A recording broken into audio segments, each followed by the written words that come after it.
Welcome back to American Hustle. Today's guest is a man who went toe-to-toe with the state of Tennessee while fighting for his own life. Jeff Roberts didn't choose the hardest battle of his career. It chose him, and he refused to quit. This episode isn't about law. It's about what it takes to stand up, stay in the fight, and keep your word when everything is stacked against you. I'm Austin Moody, and this is American Hustle. Well, Jeff, thanks for sitting down with me today on American Hustle. I'd like to have you here, man, sitting in your newly constructed, beautiful space here downtown Nashville, the Bard Room.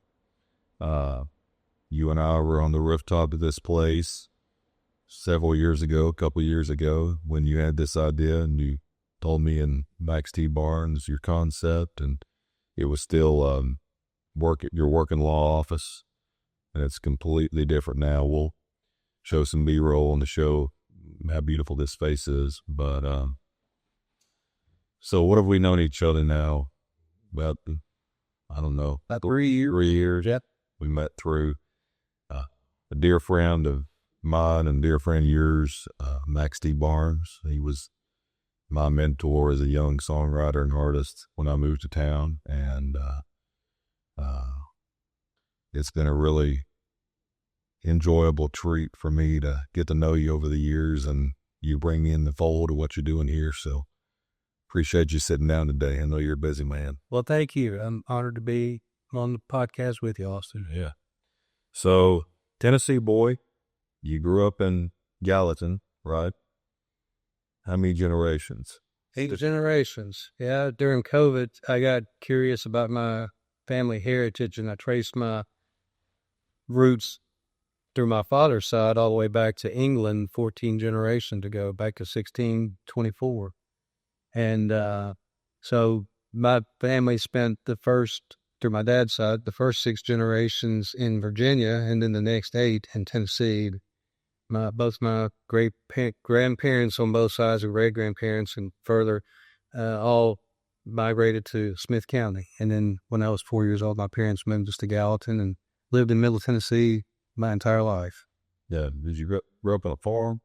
I didn't grow up on a farm. I grew up in a neighborhood in Gallatin, but Smith County is only 30 miles up the road. So every other weekend we were up there, either on the lake, working on the family farm, doing chores. My grandmother had a calf that she was trying to get into a truck one time. I think it was sort of a test. Hey, can you get that calf to get on that truck? So we spent about 8 hours chasing one calf. So, trial by fire. But yeah, cutting tobacco, hauling hay, doing the stuff. And then we would retreat back to my suburban life in Gallatin. Nice. I know the most interesting story about your time in Gallatin to me was your first job working at a bake shack. Yeah. And counting worms. I call him the worm counter. There's not many people that can say they counted worms at a bake shack for 7 years. 7 years. Yeah. Yeah. When I was 16 years old, I went, my childhood friend worked at all the various burger joints around town.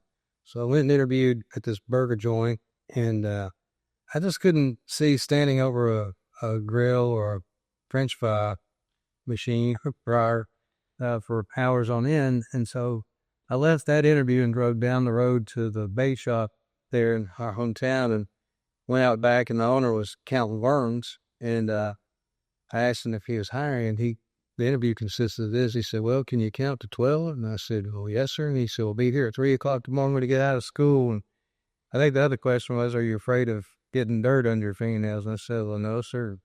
So anyway, these worms, these night crawlers would come in from Canada, and my job was to take them out of the cooler and put them in cups and put dirt on them. And the owner of the bake shop had a wholesale route that he would sell to all the marinas around Middle Tennessee. So I was the guy that would cup all the worms, and I did that until I was 23 years old. So you started 16? Yeah. Okay, 16. That's it must have been a decent job, though. I mean, to stay there that long. Well, I tell you what really the tie-in, Austin, is these folks at a young age, they saw that I was willing to do the work and be on time and do what they needed me to do. But it was a give and take, because they trusted me at a young age. over time they would give me the keys to the cooler, and I'd set my own hours. And so being blessed with that opportunity to be trusted, and it is a win-win, and I consider them family to this day. In fact, I saw Floyd about 3 months ago. I was out there driving through his neighborhood, showing some friends, and he was on his gator coming up the hill from fishing. I think Floyd's about 86 years old now. Had just a good reconnect with him for about a half hour visiting with him. Nice. Yeah. So like back then, I mean, the wholesale bake shop, was there a lot of guys out there like commercial fishing on Old Hickory, like to hill local restaurants? You know, one of the great things about that bake shop experience was just like this. Not only did I work in the back, but when the fishermen would come in, they would have night tournaments for bass fishing. They'd be about 20 of them lined up out front. They'd be sipping coffee and buying the latest, topwater lure or that, thing of grape farms, to go bass fishing and fight. And so I would enjoy just sitting, pull out the chair, listen to their fishing stories. So it was more than just work. It was an experience. Yeah. I like that, man. It was like we're quite, you're not twice my age, but you're almost there. But I was the only child and had a lot of old guys and family members around me as a kid, and which I got into music at an early age. And, being from a small town, being able to sit around with a lot of those we still had parlor pickings, at the barber shop. I mean, it sounds like I was born in 1960, but in Kingsport in East Tennessee, it was, when I was a kid, it was still pretty old timey, which was cool. And I think that's why I fell in love with music, because of that and the storytelling and just sitting around and being the little guy in the corner that got to hear all the things, So there's something special about growing up in a small town and getting that experience. I interviewed a guy about a month ago, Marty B, and he said, you can take a guy from the country and he'll do well in the city, but you take a city guy and put him in the country and he ain't gonna do so well. So there's something about that. It's a privilege to be able to grow up like that. So the bake shack to getting into law, like what was your inspiration to become an attorney? Did you sit around watching Matlock as a kid? No, two things really. I read a book that has inspired many lawyers, To Kill a Mockingbird, and that was a class project when I was in 8th grade. So that got me interested in the work, but nothing really makes it hit home like an experience. And my father was a truck driver, and when I was younger, he was independent and he would haul livestock. So during the summers, I would ride with him on the road to pick up a load of hogs, take them to the slaughterhouse. So I got a really early education about how that works, that whole culture of being on the road at night as a truck driver. And that's probably what immersed me in the country music, because that's all he listened to. And so he later in life was working as a team driver and had a bad accident because his co-driver blacked out behind the wheel. My dad was in the sleeper, and fortunately no one got hurt terribly or killed, but my dad suffered a severe injury to his shoulder and neck, and it was a preventable occurrence. And it all came down to a big company's neglect. And then the insurance company got involved, and it was a doubling down. It was like, not only do we deny your claim, but we're going to make you prove various things. That really inspired me, how someone who can be out here working and doing, working as diligently as they know how, and to help the employer only to get, that's a sense of betrayal. And that ripple effect passed down to our family, our household. And then, but that experience really motivated me to dig deeper and to decide to pursue a career that would fight against injustice and stand up to the working folks. Yeah. So I think a lot of people, that don't necessarily get to experience, or are fortunate enough not to have to experience going through something like that, really, they don't get to see, what that means, Now, I'm not saying lawyers have a bad rep, but if you don't ever end up in a situation where you need one, you really don't know how handy they can be. And especially like that situation, corporate, big companies, insurance, got all the power. If you don't have someone fighting for you, you're screwed. And I love that about you, and I didn't know that's why you got into it. So I may be so bold as to share something with you. That wreck happened on Interstate 40 East, right outside of, I think it's Rockport. But anyway, it's mile marker 331, and it's a big hill as you're coming out of Knoxville toward Nashville, and that big hill is where the driver blacked out and crashed over in the oncoming lane, and fortunately, again, didn't hit another car, but that it was entirely preventable, and it could have been so much worse than just my dad and the co-driver getting injured. But that was, that mile marker 331 has a lot of meaning for me every time I'm trailing I-40 East, because I know exactly where it occurred. Wow. Sounds like Psalm maybe, right? Channeling Red So Line in the 21st century. Exactly. So if you hadn't become a lawyer, what would have been your second option? And don't say farming, because that's every Tennessee boy's backup dream. No, it was never my dream. But to be doing something probably entrepreneurial and outdoors. I don't know what that would be. I was never good enough to be a fishing guide or a hunting guide, but something that would have been outdoors that drew from the things that I enjoyed, that connected me to this region. Yeah. So I want to go back to the bake shop. I keep saying bake shack because we play at the bake shack down in Florida all the time. But after high school, you still worked at the bake shop, and you kind of went a little bit of a different route with your school. Yeah. You went to night school for law school, right? Or did you do university first, like for your basic stuff, or how did all that work out? Because I know you were working at the bake shop and then going to night school. Well, what happened was I graduated from high school in Gallatin and went to Volunteer State Community College. So I went the non-traditional route of 2 years at a community college. So I didn't go away to school as soon as I graduated. I stayed and worked not only at the bake shop, but at a furniture store delivering furniture while attending class at Vol State. So working 2 part-time jobs and going to school really, I think, laid a good foundation for me to have a good work ethic. Went to MTSU my junior year and just didn't have the money. So I dropped out after my junior year and moved back home and took a job at a printing company. Donnelly was the main employer there in Gallatin for a long time. And so I worked there for 2 years, paid off all my student loan debt, and had a little bit of money in the bank, went back and finished my final year in TSU.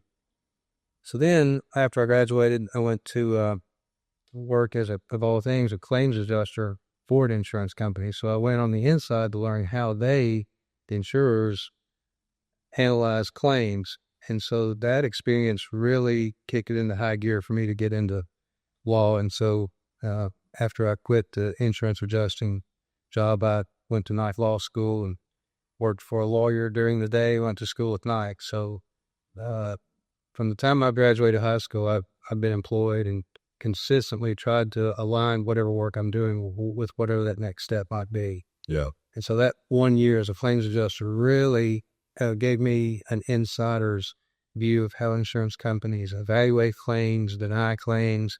So not at the same time exposing their weaknesses, which I exploit every day that I help my clients with. Sure.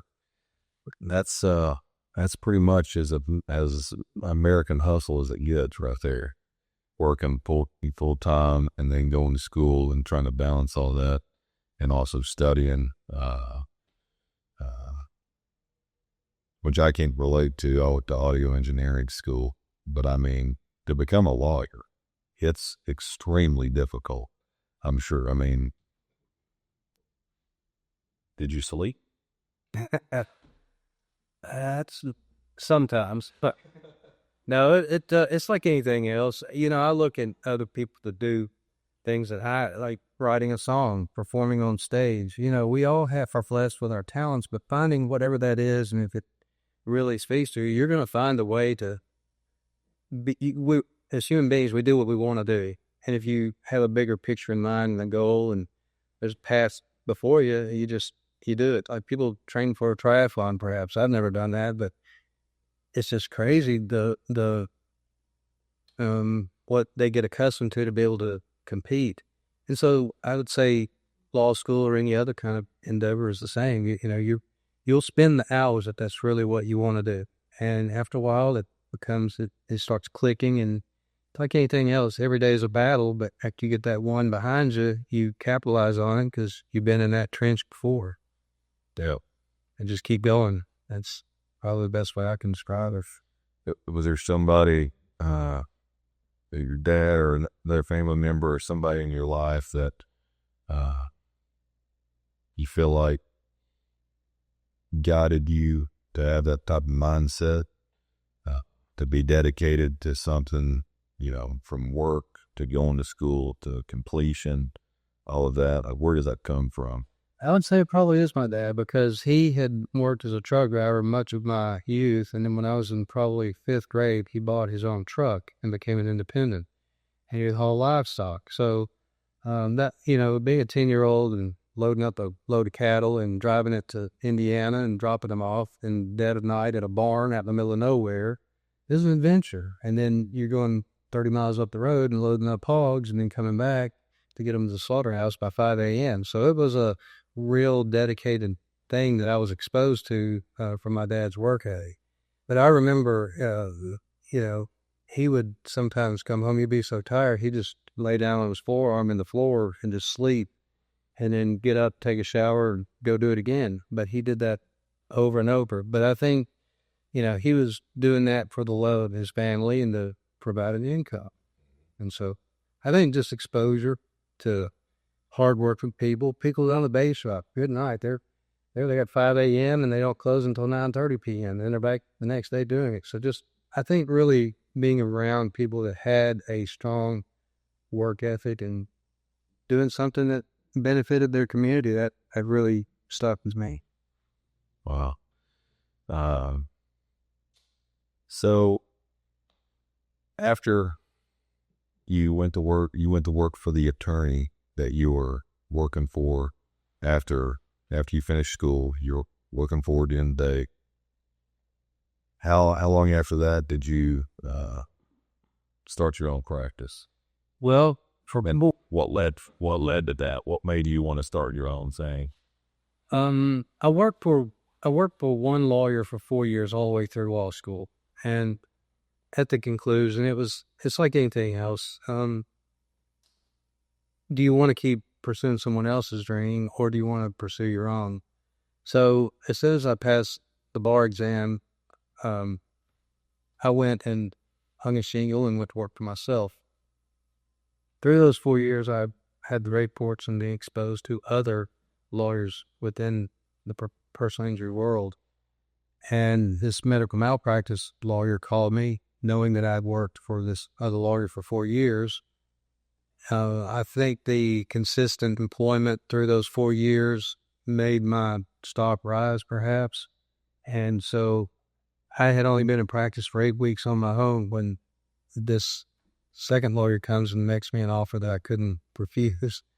And with my wife being pregnant twins by that point, I thought, I've already seen that I can do this well on my own, but it'd be another whole layer of exposure to a more complex set of personal injury law by working with this medical malpractice lawyer. So I closed up shop and went to work for him for another 3 years. So that's 7 years, if you want to look at it on a timeline. 4 years while in school doing one set of personal injury, which is workers' compensation, Social Security disability, and personal injury from car wrecks, slip and falls. But now you're into this complex litigation of medical malpractice. They're in the same area, but one is, if we look at it like a pyramid, it's the next layer up. So I can always go back and open my own shop, but I thought 3 more years with a dedicated lawyer learning something might be beneficial. So I had 1 year as an adjuster and 7 years with other lawyers before I really hung a shingle for myself. So it was about an 8-year grind to finally have the confidence and the financial stability to jump out there and do it for myself, and have done that ever since. So, the 32, 33, how old were you? I was 30. I was 33 whenever I started on my own. Then Dang. It's my age. So, wow, that's crazy. So what? I know I'm 66. So what does it take? I mean, to start your own practice. I mean, that was a minute ago, but financially, is it kind of I mean, you got kids at this point, a wife, people to provide for. You got to think about how am I going to get my clients, all the things. It's a pretty big step because nobody's there to save you, if it doesn't work. So what does all that look like when you were kind of developing your own thing, stepping out to your own? I would say the biggest challenge was breaking free of the mentors that I had and to now declare I'm an equal to you and I'm going to compete against you. That was a little bit of a challenge because one of the two was very oppressive in that, he wanted to remind me he does what he does and I'm me and you don't have the same cloud or experience I had. So it's like anything else, it's noise. I'd say probably tuning out the noise and just following what you really are meant to do. The doors just start opening that you can't foresee. You just have to jump in there and just start doing it. But working for someone, I'd done that my whole life, but the whole idea to go to law school to begin with was to work for myself. So it's just a natural progression. But I think having an 8-year foundation is really what served me well, patience and knowing that it was the right time. I knew after my first stint for 8 weeks that, I can do this, but I'm leaving on the table perhaps a skill set on a higher level that I may not be exposed to, and it would be way too difficult to do that by oneself doing a med mal type case. So I think seeking exposure to the full realm of what personal injury is, and then deciding now's the right time after an 8-year foundation of experience. Yeah.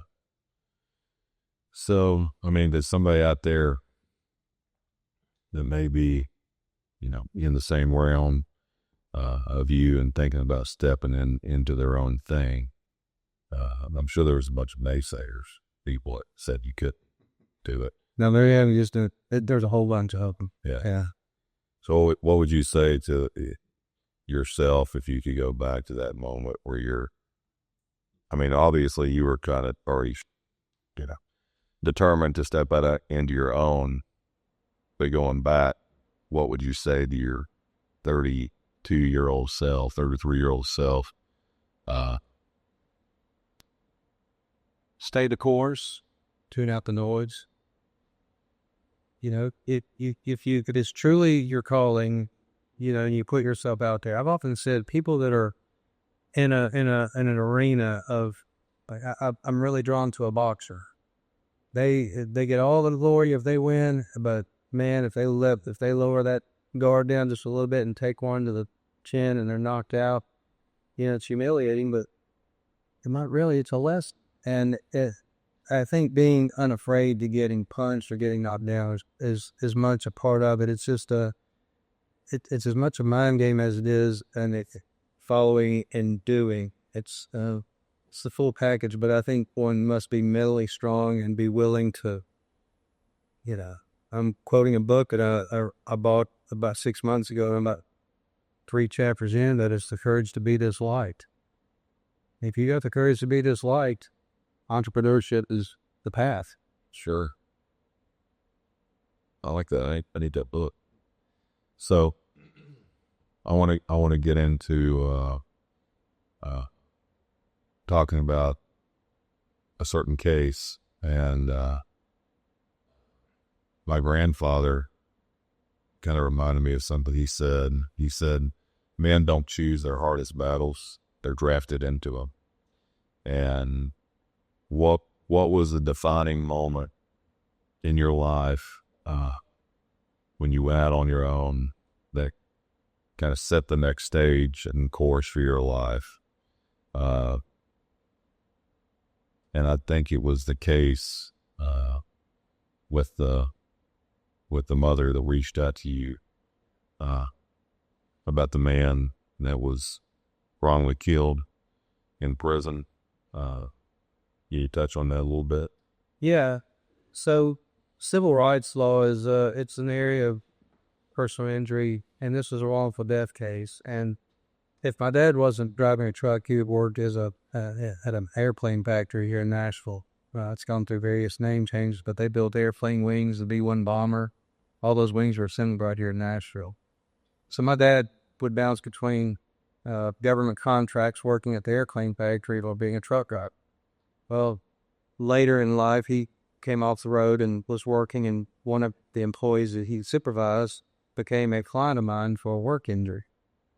Well, years later, she called me, and she had a son that was in the penitentiary for a parole violation. He had schizophrenia and never had a conviction for a violent crime. This criminal episodes started with him being a teenager and setting a trash can on fire.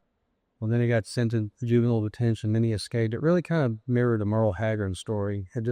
His mother was a single mom, but having the mental illness and watching through the years, she'd call me occasionally and say, "Well, Jane, I don't do that kind of work, but you might want to consider this." I try to put her in touch with people because Jason was troubled in prison.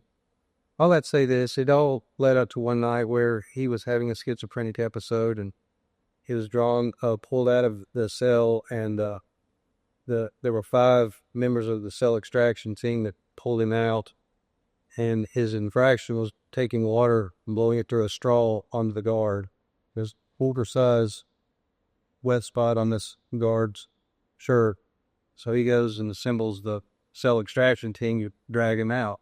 For what, I don't know, but because I'm taking him out of the cell to do what? Put him in handcuffs or put him in another cell? There are all kinds of ways that it could have been dealt with appropriately. But unfortunately, Jason was at the bottom of a pile of 5 men. The first one weighed 473 pounds.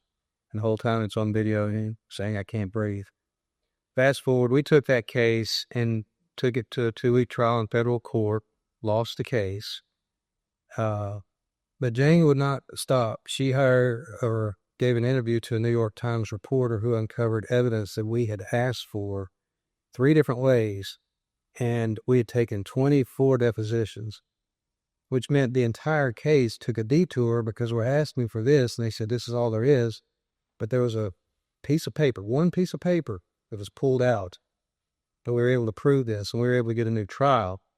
And so being able to expose the underhandedness of big government covering up something that would easily have changed the direction of the case. Not saying we'd have won that trial, but it would have affected every single deposition. And so the injustice was the government holding back that information we had asked for, and we discovered it after the fact. We got a new trial 2 weeks before the second trial of case settled for the full value. Well, during that same time period, I was in kidney failure and had a transplant. So that was the moment when, the resilience of um, facing a I call it sailing into a thunderstorm. When you know you have a medical condition that's only going to get worse as you age. We were working that case during the decline of my health. We got word that the case settled while I was at Vanderbilt Hospital right after the transplant. So Dang, that was an 8.5 year journey. you told that in 3 minutes. So, but this is a case you had never at this point handled anything like this, right? I never tried a case in federal court of that. But the key is knowing who you can call on for me to sit here and tell you any of this that I've discussed is all on my own would be, it's just not correct. You have to rely upon a community of people who have been there, done that. You learn from them and they learn from you, and it's, iron sharpens iron. So I found the best civil rights lawyers in Nashville to co-counsel with me on the case. And there's no way I was working that case as diligently as I was on the first part of the trial because my health just wouldn't allow it. So, but that's where the team effort came and got across the goal line. Yeah. So when this grieving mother came to you with this,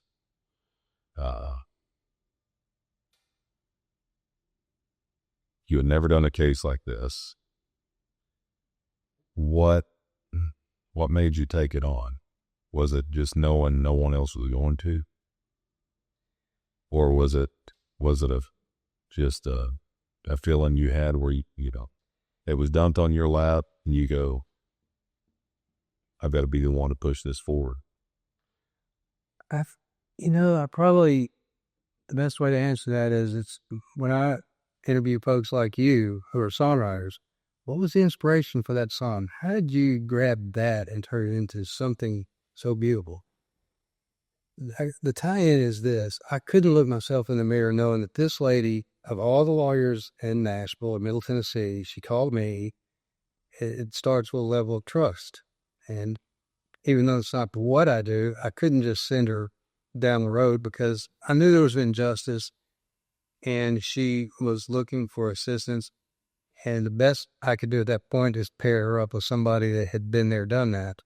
But I was fortunate enough to stay on the case with them. But I wouldn't have been able to look myself in the mirror if I had said no to somebody that was that close to my family. I'd represented her on another matter before. It would have been an insult to her. And, if I had the skill and the resources and the contacts to be able to help her, it was what should have been done. That's why we kept it and stayed all the way on until 8.5 years later till it concluded. So with the kidney failure happening, which one touch on that because your wife Delta gave up one of hers so you could get one. Yeah. When in that 8 years, when did that start taking place? It was probably about the 6-year mark. Kidney, I had a genetic disease that my dad, my uncle, my aunt, and my cousin, so there were 5 of us that had the genetic disease. I got diagnosed with it my first year of law school. But it's one of those things that over time, it's a progressive disease, and some people live their entire lives with it and never have any problems. But mine really kicked into high gear probably about the 6-year mark of this case.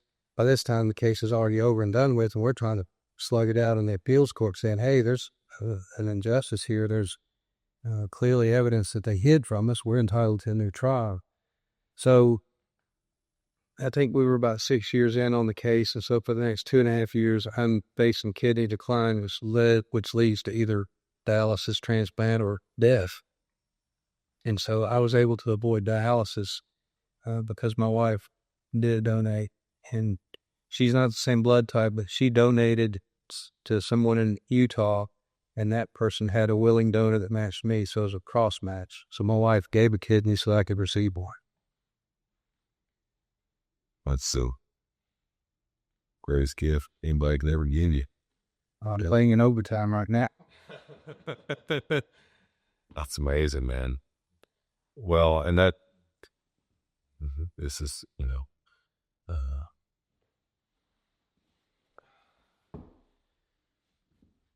really a testament. And I didn't plan on necessarily going into this, but like you and Delta's relationship, husband and wife,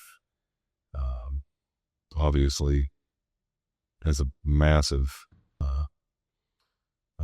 sacrifice for her, but she wouldn't say it was a sacrifice. Let's talk about, if you're good with it, your all's relationship and how you've, as a man, maintained a great marriage with Delta. There's gonna be some men listening to this that need this type of advice. You're kind, and you know Delta. We traveled together and gone to shows, and so she's a known person to you. So I'll try to share the best I can, and I appreciate your observation. Like any marriage, man, it's we have our challenges, but I think for us, we met the semester that I went back to finish up my final year in TSU. So she had been there as a traditional student for 3 years, and I think we met each other maybe once or twice. So I think it's just one of those moments, quoting from The Godfather, when Michael is in Italy and he has the lightning bolt. Just something about when Delta and I met 33 years ago, it just stuck, and we just had each other's back and supported each other. And it's the greatest thing if you find that person. We all are seeking companionship. We're all seeking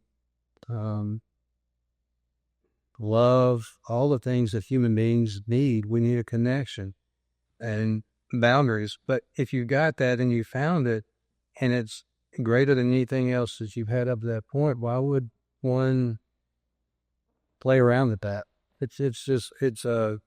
I wouldn't do anything to intentionally offend or harm a friend. So why would I even consider doing that to what I consider my best friend? And so she and I both met, I would say, on a equal plane of, we both wanted the same thing. And if you really care about maintaining that relationship and growing, that's probably the best thing that I can describe about how our marriage works. And but to have her stand by me going through that storm of life of kidney failure and then stepping up to volunteer to give me a kidney, that's the greatest gift I've ever received outside of my 2 sons. Yeah. So as a man, once you guys had a good runway, I mean, you met early. That's a benefit. You're both young, and you had a long runway and a ramp up to your going out on your own, starting business. But when you started the business, and you became an entrepreneur in your own right, starting the law practice, and then, you had bigger dreams. You wanted to create a space. You had this vision for building this space. All of that, plus you got 2 boys at the same time you're raising. When you own your own business, it takes a lot of time and a lot of time away. And how do you balance building the business and also maintaining your marriage and also being a present father? That's a lot to balance and manage. And I'm sure there's trial and error, but if I know anybody that's got it right, it's you. And so, I see you guys together. You're like high school sweethearts.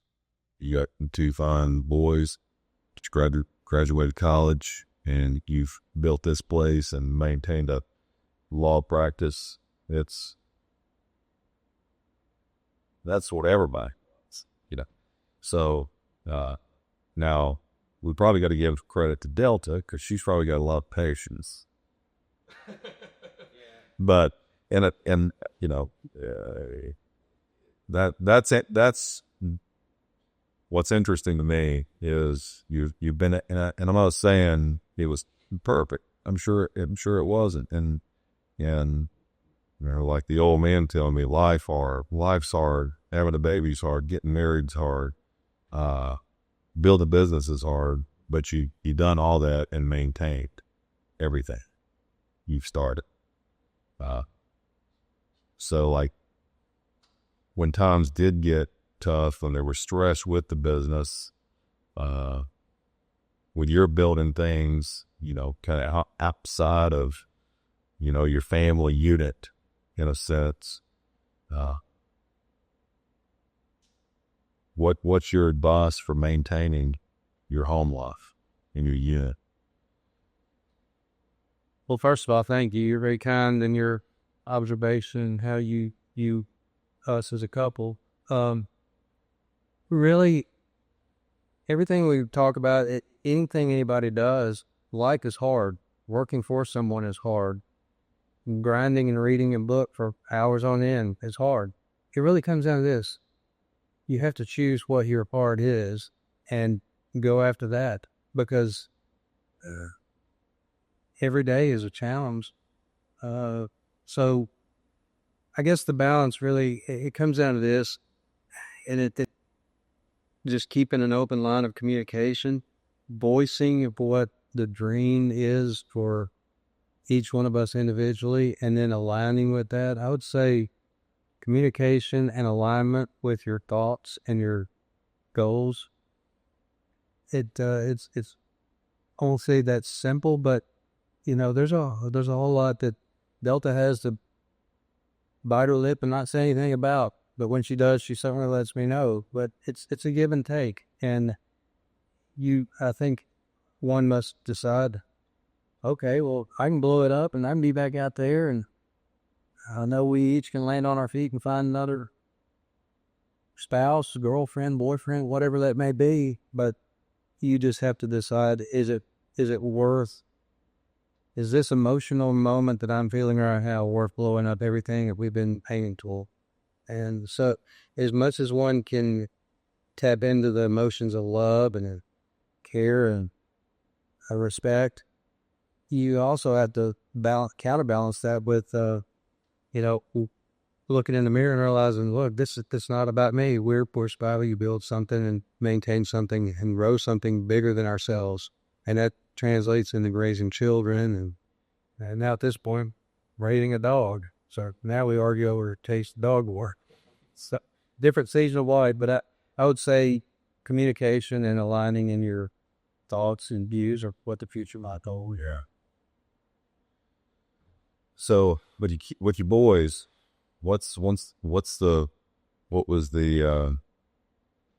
you try to establish in them early on to help develop them into young men with a good work ethic? Was it kind of, they got to watch you, build what you built, and kind of be there to watch Dad do that and get to experience that? Or was it, were you a little more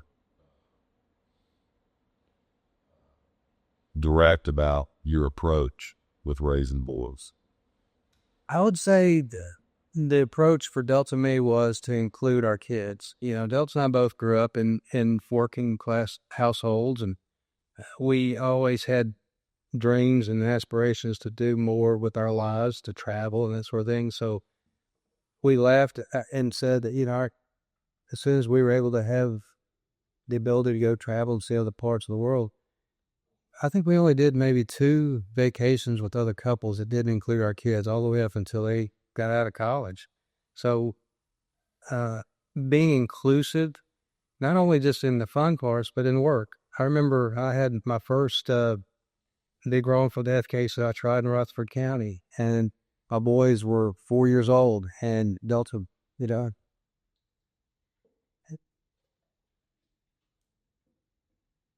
immersed them early on into what I do. Yeah. So It's cool. to make anything that you do a family affair, I think is probably the thing. And it's if we've got to go do something to help my parents move. Well, I was going to go visit with Michael this weekend. Well, no, you're 12 years old. You can get on the business end of that dresser just like I can if you're going to help us. So I think inclusivity is part of parenting, letting them see what you do. Me going on the road with my dad at 10 years old, seeing how cattle and hogs turn into breakfast and real food. Yeah. Being able to experience that, being immersed in what my dad did probably is what Delta and I carried forward. Just like her parents, they were very involved. If they were doing lead raking or going to see their family in Mississippi for, somebody needs to be put into a nursing home, we've got to help them move their furniture, including our kids in every step of what we do. Not all the time, but to the extent that you can. So Delta bringing them to sit in the audience of the trial, going and being immersive in whatever chore that is facing the family at that moment. I think that inclusiveness is what really was part of the fiber of our being and as parents. Yeah. Well, that's yeah, I guess I can say the same thing about my dad. It's not that he sat me down and told me a bunch of life lessons, but I got to work with him, got to work on the farm with him, got to work on trucks with him, and I was just there, watching. I used to want to be a diesel mechanic. And then when I fixed up my first truck, he made me do it all. He showed me how to work on 1990 F-250. And after that, I didn't want to be a diesel mechanic no more. So it's kind of lessons like that. It wasn't necessarily, well, that was direct because he knew, it all sounded cool right before, when I tore into it and did it all. And that wasn't my thing. Plus, I was dating this girl. We won't say her name, but she grabbed my hands in high school and she goes, "I'd rather have musician hands than diesel mechanic hands." That was your mom. Yeah, that's my mom right there. So, Jeff, what was your biggest don't quit moment in your life?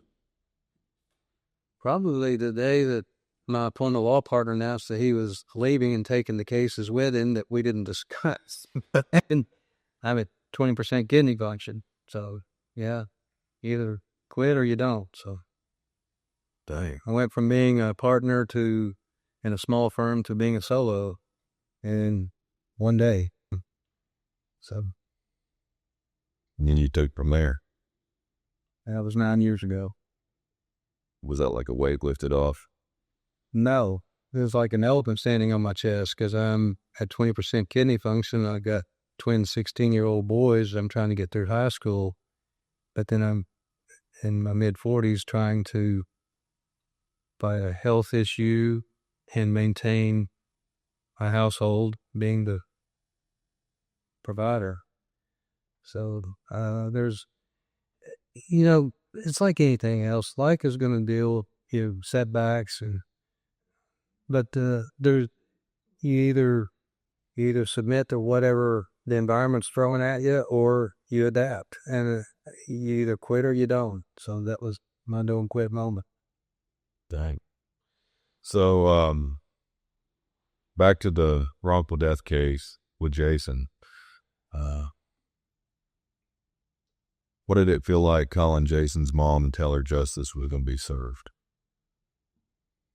Man, that was, I remember that call. I was laying in the hospital bed at Vanderbilt, and I called her to tell her there won't be a trial. Of course, this has gone through many variations of the case getting dismissed and then put back on and then losing the case. And so it was a roller coaster ride for everybody involved. But that day, I just remember going, this journey is finally coming to an end right at the same time I'm dealing with a health issue. So that's why it stood out so much in my mind that hanging on to that case and going through that at the same time of trying to get justice for her and deal with my own personal health issue, and it all culminated at the exact same moment.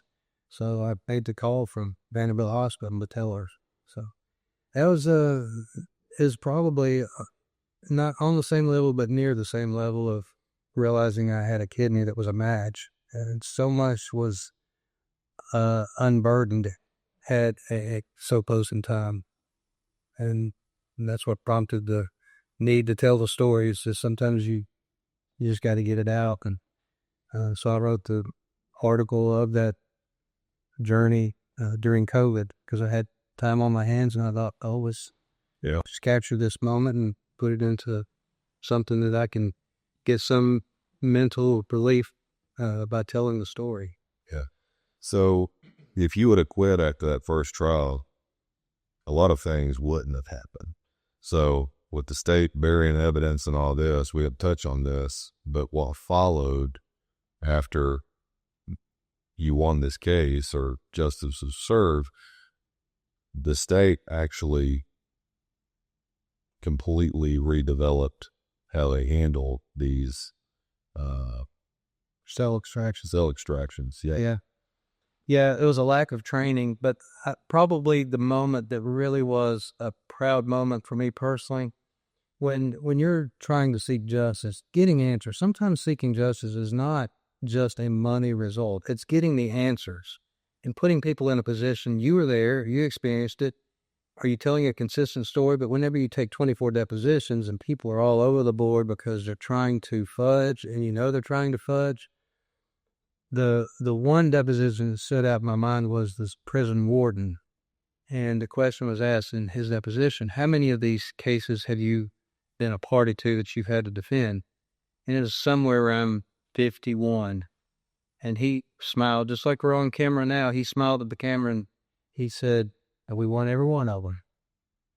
Which means people either got harmed severely or died because of their procedures, and he felt he was gloating in that moment. And to be able to, he was terminated shortly after this case was filed, and that's where they put a lot of scrutiny on the procedure. So I haven't, I don't do many of these cases since then, but to think that if they are going about it in a slower and more deliberate way and training the people to do things the appropriate way instead of just opening a door and snatching somebody out and smothering them to death, that's really what this was. Justice, in my mind, was served not just with the delivery of a check to compensate Jane, but to smile and know, yeah, 51-1. You lost this one because it was time for some kind of change to occur with how they dealt with those types of unruly inmates. There's a way to handle it, but there's certainly a way not to handle it, and we shone some light on that. Yeah.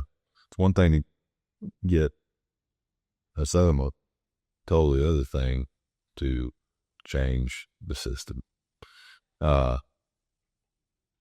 do you think these people were not telling the true story? Was it they were trying to protect themselves, or they were afraid of the consequences? Intimidation, because these, and I have great respect for people who do corrections and law enforcement, and that's part of it. What was so enlightening to me was many of the experts that I hired are people in that arena, and when they're volunteering to give you, don't quote me on this, but this is what happened and what shouldn't have happened. So when you've got people that are immersed in that for decades, who are career law enforcement or corrections, telling you this is not right, I can't believe these people are drawing a line in the sand and not paying you and get this thing put behind them.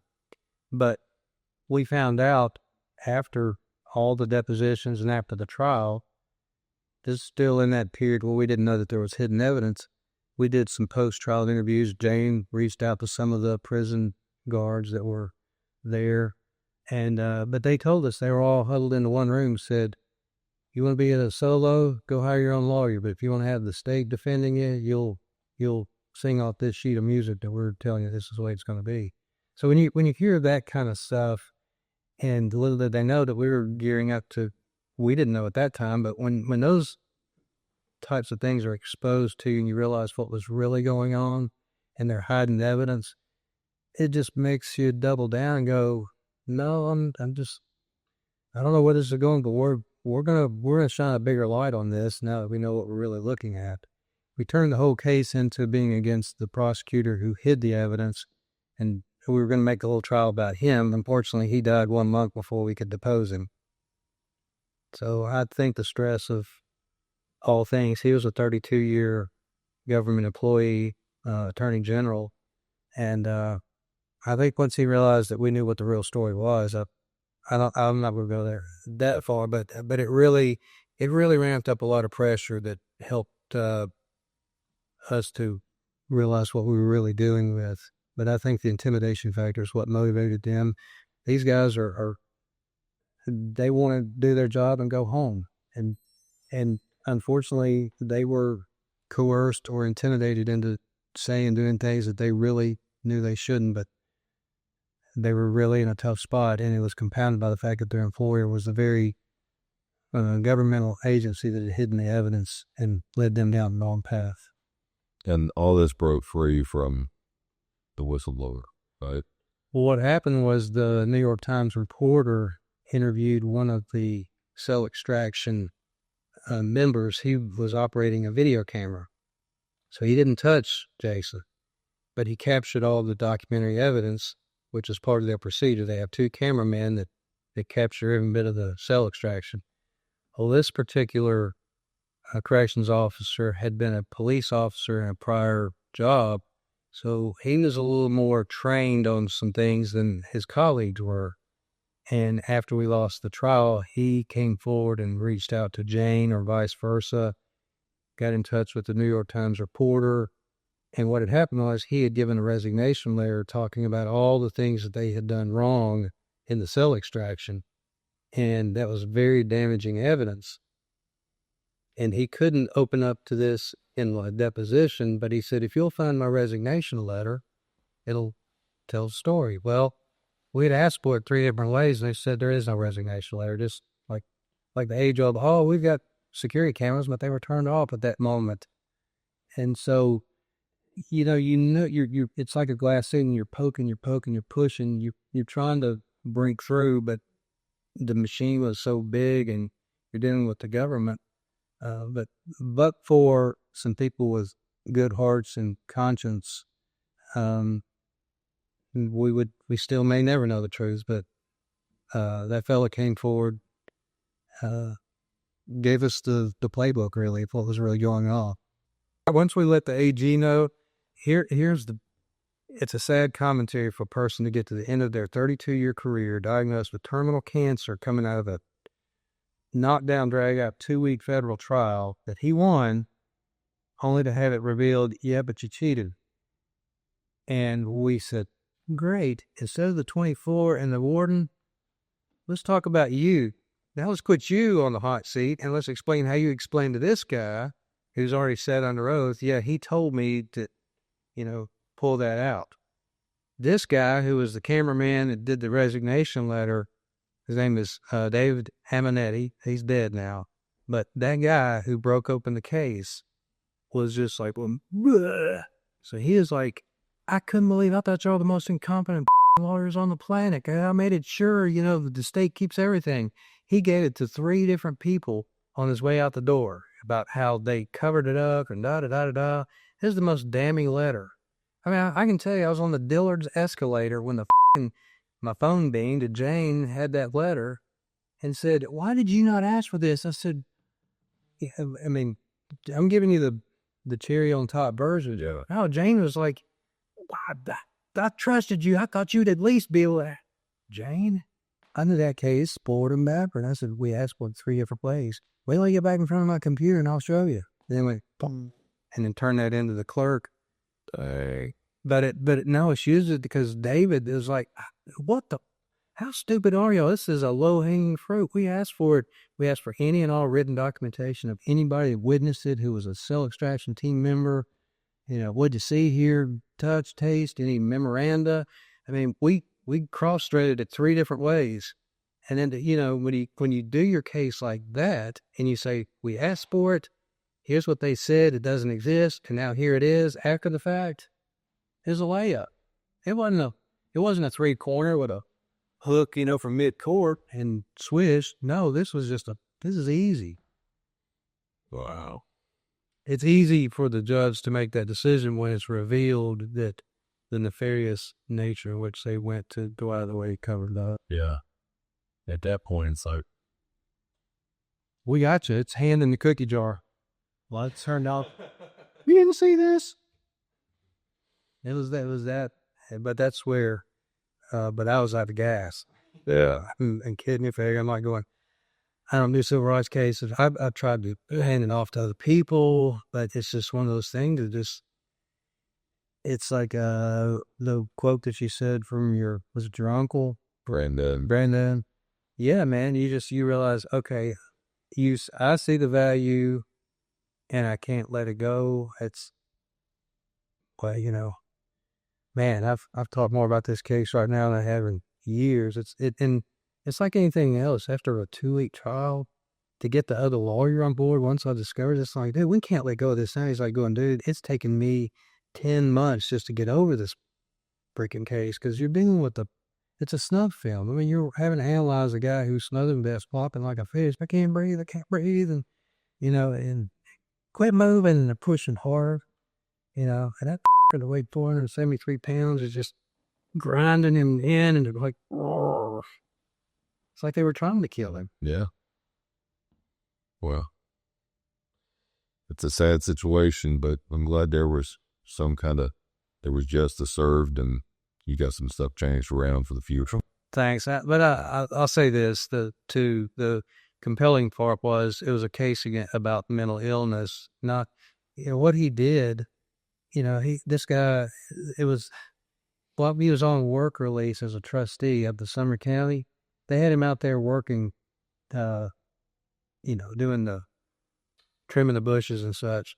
Well, somebody had parked a van, and if there's a guy that was crying out to be noticed and to be like Beavis and Butthead, he jumped behind the wheel and drives the van 1 mile up the road, and they charged him with escape, which was a parole violation. His escape was joyriding in a van. Now, I'm not minimizing that. He needed to be punished. But to put him in prison for 30 years for setting a trash can on fire, getting, put into a reform school, and then when he's 18, they're like going, okay, you're incorrigible, we're going to put you in jail. And then he escaped, and then it's just a way to just get him out of the system. Yeah. And put him in prison. I don't know if I'd have been as passionate about the case if he'd have been a deviant or, right. But things align. So you're going, he was going to term out in 2 years. He would have served his time and then back out on the street. But it was more of a mental health issue than it was a hardened criminal. Yeah, there's not enough health for folks like that. Yeah. What's one thing every man listening needs to hear about standing up when life gets hard? It's like I said earlier, you have to choose your hard. Life is hard. Everybody defines difficulty in their own way, whatever that life experience may be, whether it's a health issue, a relationship issue. I think within oneself, one must look and decide, what am I willing to endure, and let it compound or find a way to fight back. It's like being put into a corner. Once you're in a corner, you either just submit or you fight back. And it's amazing for me in my life what doors are open when I've decided I'm not just going to take this. I'm going to keep going forward, and if it kills me, something's going to kill me in time anyway, whether it's a disease or an accident or whatever. But if you just having that determination to not quit. Yeah. Choice. Either do or you don't, I guess. Yeah. So I can't live with one of them. Yeah. The fear I've also found for me to sit here and tell you my story. Yeah, there were many times I was afraid. Being able to control the fear and to channel it. Our friend Max T. Barnes, it just fascinates me how, like a forest fire will destroy much of the forest, but there's always new growth. And I'm drawing from the song of the year, Chisel the Stone, that Max's dad wrote. Max has an older brother that died in a car accident. And Max's dad channeled that grief into a new story in a new piece of art called Chisel in the Stone that tells a very unique story of a man who's going off to the bars, drowning his sorrows because he's got trouble back home. And the man deciding at the bar says, you don't know what lonely is until it's Chisel in the Stone. But taking that terrible event, losing his son, and telling a whole new story, it's like the green growth after a forest fire. And so being able to find where is the value in the suffering is the way forward. Great song. Say it many times in a lot of bars. So tell us about this Tammy Wynette poster, because I don't remember her having black hair. My next door neighbor is an art store, Chauvet Arts here in the Fifth Avenue of the Arts District. I bought that because Max Barnes and I met, and I needed an expert. So a childhood friend of mine comes to me and says, will you help me with my father's estate? And by the way, he discovered Tammy Wynette. Oh, well, okay, yeah. What have you got to prove that your dad discovered Tammy Wynette? Turns out this client had found in his dad's belongings in the back of his house a filing cabinet that had 8 reel-to-reel tapes of Tammy Wynette from 1965. They were the earliest known recordings of Tammy Wynette in the studio. So I knew I was sitting on something that would be valuable and beneficial for the estate, but I needed an expert. And Max was hired as the expert that helped navigate me forward to get that asset developed for the estate to develop itself. And so I thought it was only appropriate when I was in there, you parsed when I saw that this had to hang prominently in the boardroom because that was my connection to the collaborator on the boardroom. Dig it. Although let's go on that middle section. Got possum over our left arm. I didn't know Tammy had a tattoo, but apparently she did. Perhaps the artist took a lot of license with that painting, but I thought it fit nicely with the story of what the boardroom is. Well, Matt, thanks for being on the show today. I'm sure we'll do this again here in a few more months, but y'all stay tuned. We're going to be showing a lot of behind the scenes footage of what Jeff's building here at the boardroom, and might be having some events here next year. So thanks for being on, man. Thank you for having me. Y'all, if Jeff's story proves anything, it's that you don't lose when life hits you. You lose when you stop swinging. Stand up for the truth, keep your word, finish the fight. Thanks for listening to American Hustle. We'll see y'all next time.